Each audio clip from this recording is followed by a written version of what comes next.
de médecine. Je m'ennuyais un peu, j'avais un peu tout vu et j'ai toujours voulu faire de la recherche, ça me paraissait un métier plus vivant.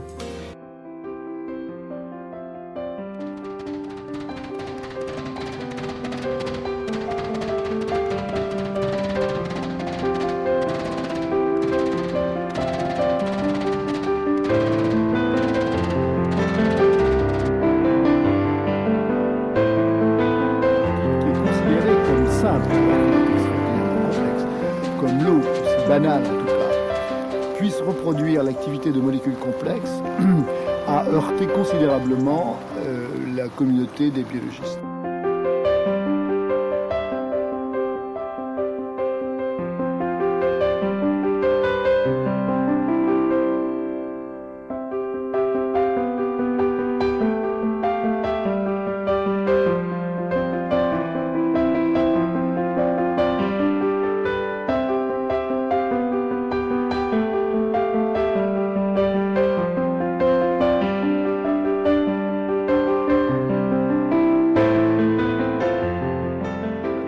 Se comporte comme une bande magnétique liquide. Et lorsque vous enregistrez quelque chose, c'est pas la bande magnétique qui est importante, c'est ce que vous enregistrez dessus. Alors ce qui est important, c'est pas l'eau, c'est le message que les molécules laissent dans l'eau. Et c'est là-dessus que nous avons travaillé par la suite. Et les recherches que nous avons faites dans les années qui ont suivi, de 88 à 91, nous ont montré que cette activité inscrite sur l'eau pouvait être effacée par un champ magnétique. De la même façon que vous pouvez effacer avec un aimant ce que vous avez enregistré sur une bande magnétique, mais pas influencer la parole quand elle sort de la bouche.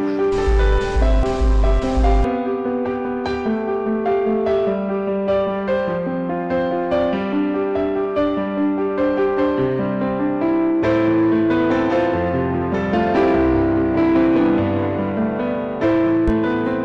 molécules se parlent par des ondes sonores, elles se parlent comme nous parlons, par des vibrations, et elles entrent en résonance si elles ont la même vibration. Eh bien, nous avons enregistré cela sur un disque dur d'ordinateur par l'intermédiaire d'une carte son, comme on peut le faire avec un ordinateur multimédia. Et puis l'étape suivante que nous avons maintenant réalisée et que nous réalisons en routine, c'est évidemment de transférer ces dossiers d'ordinateur à ordinateur par Internet, exactement comme n'importe quel autre dossier. Et qu'une molécule est simplement biologiquement active dans sa fonction de signal et est simplement un émetteur d'ondes kilohertziennes. Donc à partir de là, ce que la molécule elle-même n'a aucune importance, comme finalement la forme du larynx de Pavarotti ou de la Callas ou de Johnny Hallyday, on s'en fout complètement. Ce qui intéresse, c'est ce qui en sort, c'est les sons qui en sortent. Donc ce qui est important, c'est ce qui sort des molécules. Ce sont les sons que la molécule envoie pour communiquer avec la molécule spécifique avec laquelle elle peut communiquer par un système de résonance qui est le même que celui que nous utilisons dans la TSF pour transmettre des ondes à distance. On peut imaginer une médecine complètement électromagnétique de ce type. Bon, cela demandera évidemment beaucoup plus de temps, mais les moyens techniques sont à notre disposition.